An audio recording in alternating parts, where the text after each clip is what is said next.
energy is the fuel of society. It makes perfect sense to begin with. So we scan, analyse the Earth, listing all of the relevant energy locations and potentials. The potential, of course, to clarify is always based in part on the current state of technology for harnessing. I say current technology for harnessing because in some areas the potentials is based extensively on our ability to actually utilise it. For example, solar energy has a dramatic potential but is still greatly underutilised as the technology has been very inefficient so far. But with the advent of nanotechnology, we can see a possible exponential increase in this potential. So it is contingent upon the quality of our methods. I don't have time to spend all of the, spend too much on this interesting topic, but if you research the trends of nanotech applied to solar radiation harnessing, it becomes clear that solar energy alone could power the entire world thousands of times over. Moving on, we then have this raw data. We need to rate each resource based on its renewability, pollution output, and everything that factors into it, weigh into the degree of sustainability. Those sources which have the most negative retroactions are given least priority in utilisation. For example, since fossil fuels are non-renewable and can pollute the environment, and given the tremendous power of geothermal, wave, wind and solar combined, I might find that there is no reason to burn fossil fuels at all. Once realised, we move to the third step, distribution and monitoring. Energy distribution and infrastructure projects would logically be formulated based on technological possibility and proximity to sources. In other words, if we have wind energy being utilised in Asia, we are likely not going to deliver that energy to Latin America. So distribution parameters would be self-evident based on the current state of technology and proximity looked at practically.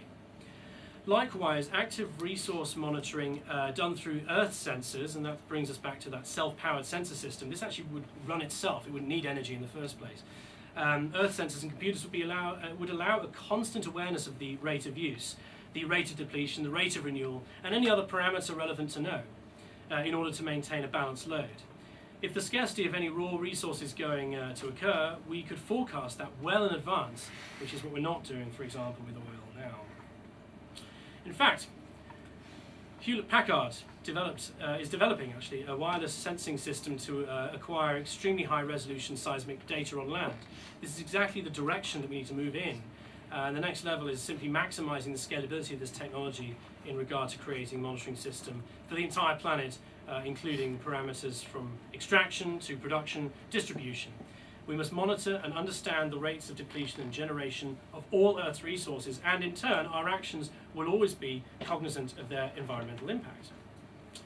So what do we have so far? We have the locations of the energy resources, we have the output potentials and the distribution qualifiers based on statistical usage, technological harnessing and proximity, and finally we have a system of active resource monitoring which reports the state of the energy supply, rates of usage, and any other relevant trends. In other words, we've created a systems approach to the energy management on this planet. The system is comprised of real-time data and statistics. The process of unfolding is biased not on a person or a group's opinion, not on the whims of a corporation or government, but on the natural law and research. In other words, once we establish the interest that survival and hence sustainability is our goal, which I hope everyone here would think is quite important, each parameter to consider in regard of resource management becomes self-evident. It's called arriving at decisions as opposed to making them, which is a subjective act based on incomplete information and often cultural bias. And I can't imagine what our Prime Minister is going to decide. I don't know what he would use as his reference point.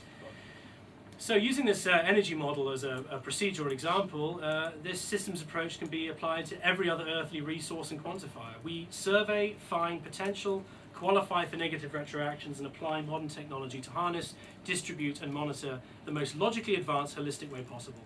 A computer database and management program would be the logical means to navigate these issues, where all the attributes we have discussed are fed in with strategic computation applied.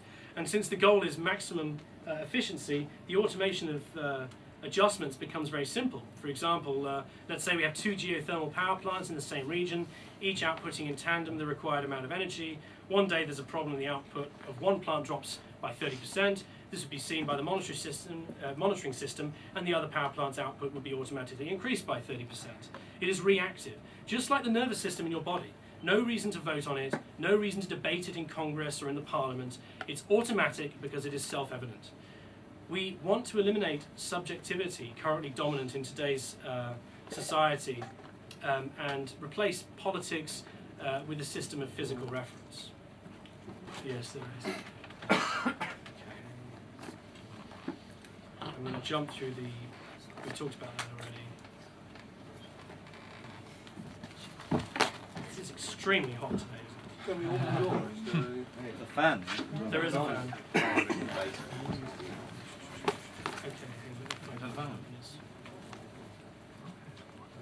People are hot, so we're producing heat. So if you open the doors, it will help. Okay, here we go. I've skipped a few slides. The possibilities of our technology are absolutely profound, even as unintuitive as it may seem. Complex surgery is on pace for full automation, and based on the pattern will likely become much more reliable than the human hand. In fact, people in the future will be appalled at the way that we allowed someone as irrational, technically inexact, and with as varied results as a human being to operate directly on the most valuable, subtle, and advanced machine we have, a human being.